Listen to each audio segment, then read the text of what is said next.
Hey guys, mag-unbox tayo again ng another lippy product, guys. So this product is from Korea. So the name is HC Labs and ang pangalan niya is Dear Love Lip Balm. So ang color niya, guys, is Acerola.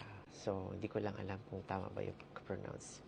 So let's open this and let's see how it looks like. Ooh, wow! Super classy. Oh, grabe naman. Parang lipstick.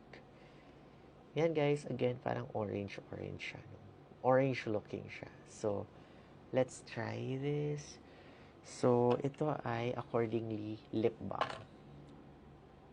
Okay natin. It's very hydrating, guys. Parang tubig siya sa lips, actually. And, hindi siya mabigat. And parang may color-color ang lips natin, guys. Para siyang very hydrated, I guess. And very tinted siya. So, if you have dry lips, I think this would be okay. I think naparami yung lagay natin, guys. But, alam niyo yung parang fresh lang ang ating look. Ganun, I guess. So, parang ganyan siya, guys. Parang fresh. So, ito yung lalagay niya, guys. Super cute. And then, parang magnetic siya. Oh. Ayan.